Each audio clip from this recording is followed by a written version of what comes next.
We just wrapped up an entire week in Paris with our baby and toddler, and today I want to share some tips that helped us survive and thrive in Paris. So, Paris was our first stop on our long European trip, and of course, we were dealing with jet lag for those first couple of days. If you're planning on traveling internationally with your baby and toddler, those first couple of days might be a little tricky when it comes to sleep. So, with that said, my very first tip is just to go with the flow for the first couple of days. I would suggest not having any reservations those first couple of days because you really don't know what your sleep schedule is going to look like. For example, for our little ones, they actually ended up staying up until like 1, sometimes 2 a.m. for those first couple of days. So my second tip would be to embrace the jet lag. The very first night that we were dealing with jet lag and our kids were up at midnight, we decided, hey, let's go down to the Eiffel Tower. It was such a magical experience. We got to see the iconic shimmer of the Eiffel Tower and of course grab some hot chocolate and just walk around. Tip number 3 is sometimes the best plans are to have no plans. We absolutely love just walking around Paris with no set destination.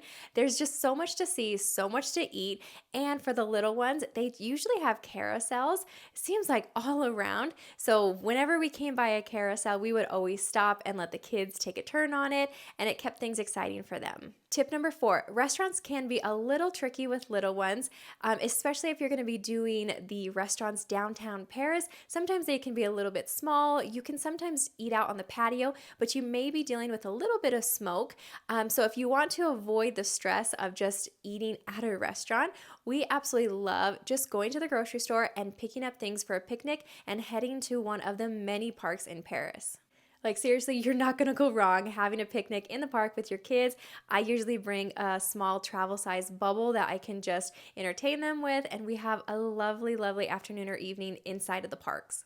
Okay, tip number 5 for you is if this is your first time and you're dying to hit all of the tourist sites in Paris, totally understand. We were the same way on our first trip to Paris too.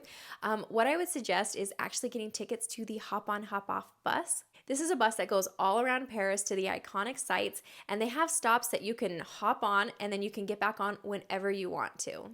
This is a fantastic way to sightsee through the city with little kids because you're not dealing with a lot of Ubers or metros or anything like that. It literally will just take you all around to the top sites.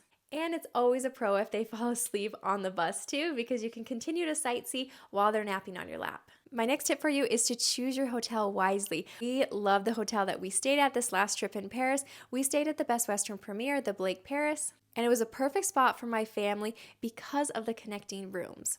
So we actually got 2 separate rooms and they were connected by a private hallway behind another locked door, which was so awesome when dealing with jet lag because whoever was sleeping could be in one room and then the other party could be in the other room. One of the rooms even had a balcony, and so my husband and I would do a late dinner or a late night dessert on the balcony while our kids were sleeping inside. The hotel itself was next to many restaurants. There was a supermarket along with a laundromat also on the same street. And another reason why we love this hotel is that they offered on-site breakfast, which, as you know, if you're traveling with little ones, just having breakfast there at the hotel is a game changer. So I have no hesitation recommending this hotel if you're staying in Paris. Thanks for watching this video. Be sure to subscribe for more videos about Europe with a baby and toddler.